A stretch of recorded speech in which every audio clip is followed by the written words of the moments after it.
Alustame videoloenguga nihketehetest. Kõigepealt räägime loogilisest nihkest ehk inglise keeles logical shift.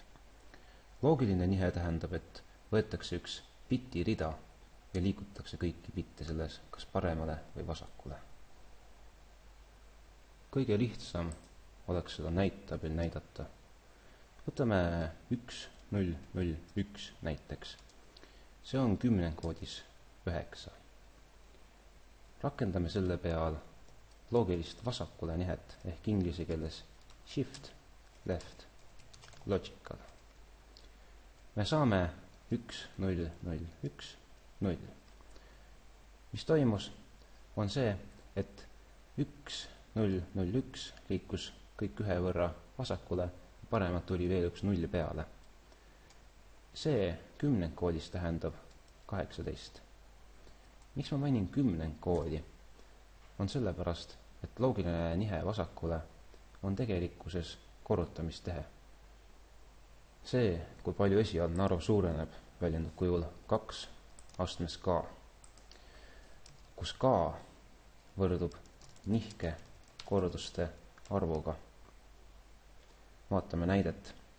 Kui esialgne arv oli 1, 0, 0, 1 ega 9 ja me liigutasime seda ühega korra vasakule, siis ta suurenes 2 korda. Ehk 9 sai 18, mis on 2 korda suurem. Kui me nihutaksime seda 2 korda vasakule, siis see suureneks 4 korda. Ehk 2 astmes 2, mis on 4. Kui liigutaks 3 korda vasakule, siis see suureneks juba 8 korda. Ehk 2 astmes 3, mis on 8. Vaatame näitega üle. Liigutame seda ühe võrra veel vasakule. Me saame 1, 0, 0, 1, 0, 0, mis võrdub kümnendkoodis 36-ga, mis on tõesti 4 korda suurem kui 9, ehk 2 astmes 2, mis on 4. Loogiline nihe paremale ehk shift, right, logical on samasugune nagu vasakule nihe, aga bitid liigutatakse paremale poole. Võtame eelmise näite. Meil oli 1, 0, 0, 1. Kui me liigutame selle paremale ühe võrra, saame 0, 1, 0, 0. See võrdub kümneskoodis 4-ga. Nüüd paremale nihkel on samuti funktsioon, see on jagamisfunktsioon. Ja jagamise suurus sõltub samuti 2 astmes k-ga, kus k on nihke korduste arv. Praegu liigutasime seda ühe võrra paremale, ehk k on 1, ehk esialgne arv peaks vähenema 2 korda.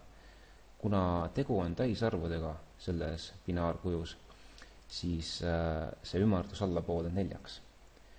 Kui me võtame veel ühe korra paremale, siis me saame 0, 0, 1, 0 ehk 2. Ehk 9 vähenes 4 korda ja ümardatakse jällegi allapoole. Teeme veel mõne näite. Võtame 8-bitise binaararvu a. See on näiteks 1, 0, 0, 1, 0, 1, 1, 0. Ja me tahame leida b-d. B võrdub a SLL 2. Ehk b leidmiseks me peame a-le rakendama vasakule nihet 2 korda. Kuna me võtsime, et tegu on 8-bitise arvuga, siis me ei saa minna suuremaks 8-bitisit. Ehk esimesed 2 kaovad ära. Ja järele jääb 0, 1, 0, 1, 1, 0, 0, 0. Ehk siit 0, 1, 0, 1, 1, 0. Ja paremat tuleb veel 2 0 peale. 0, 0. See on vasakule nihe. Leiame ka ühe näite paremale nihke jaoks. Näiteks C. C võrdub A SRL 3. Ehk C leimiseks peame tegema 3 korda paremale nihet. Ja C võrdub 0, 0, 0, sest et 3 korda liigutame paremale, vasakult tulevad 0 peale. Ja edasi jääb 1, 0, 0, 1, 0. Siit 1, 0, 0, 1, 0. Ja see ongi loogiline nihe. Nüüd siis aritmeetiline nihe. Aritmeetiline nihe on sarnane loogilisele nihkele, aga ta arvestab ka märgiga arve ja nullide lisamise asemel kopeeritakse kõige äärmine bitt. Vaatame seda näite abil. Võtame 4-bitise negatiivse arvu 1, 0, 1, 0, mis on täiendkoodis -6. Kui me kasutame selle peal aritmeetilist vasakule nihet ehk S, L, A, shift, left, aritmeetik, siis me saame 0, 1, 0, 0. See toimib täpselt samamoodi nagu loogiline nihe. Siin praegusel hetkel vahet ei ole.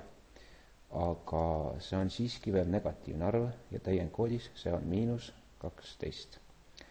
Sellest näeme, et ka aritmeetilise vasakule nihke puhul on see samaväärne korrutamistehtega. Ja kordaja suurus on ka samamoodi 2 astmes nihke korduste arv. Nüüd vaatame ka aritmeetilist paremale nihet ehk shift,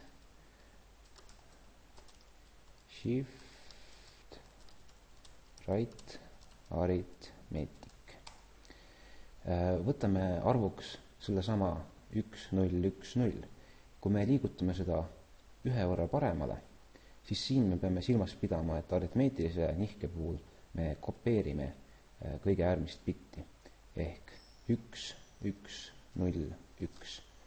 See siin, esimene bitt vasakult oli 1. Siia ei tule mitte enam 0 asemel, vaid me kopeerime seda, mis siin enne oli, 1, ja lähme edasi samamoodi nagu siin alguses, 1, 0, 1. See on täiendkoodis -3, millest näeme, et paremale aritmeetiline nihe toimib jagamisena ja samuti on jagamise suurus sõltuv nihke korduste arvust. Teeme nüüd veel mõne näite. Võtame 8-bitise arvu A. See on näiteks 1, 1, 0, 0, 1, 1, 0, 0. Ja otsime esiteks B-d. B võrdub A, S, L, A, 2.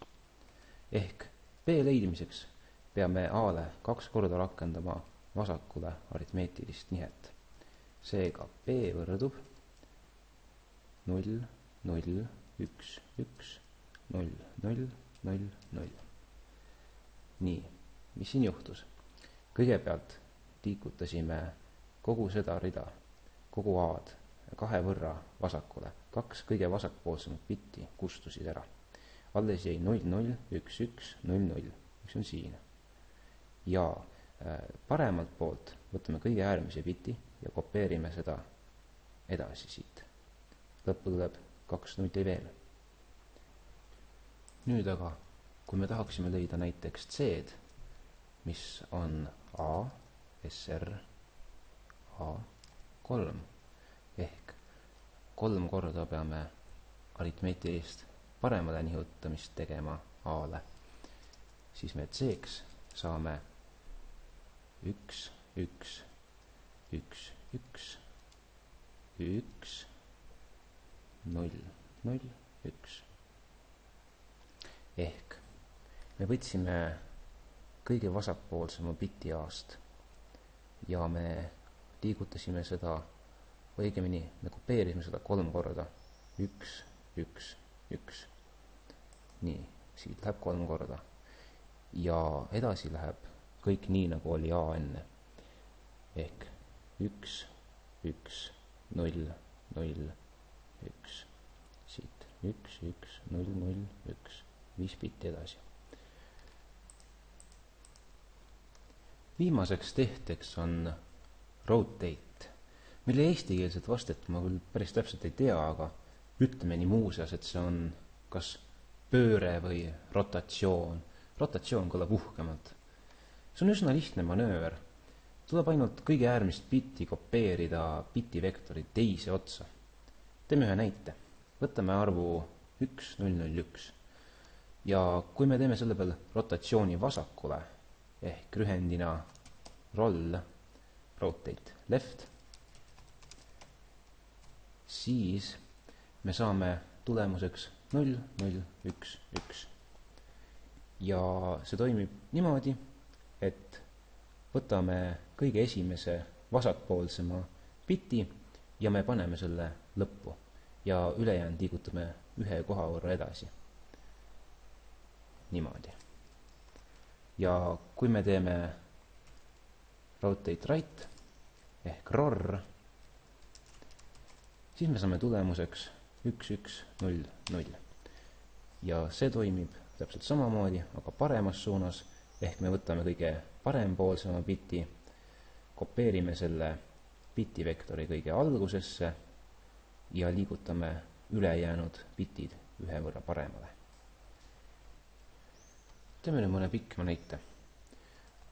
Võtame, et A on üks 8-bitine arv, näiteks 1, 0, 1, 1, 1, 0, 0, 1.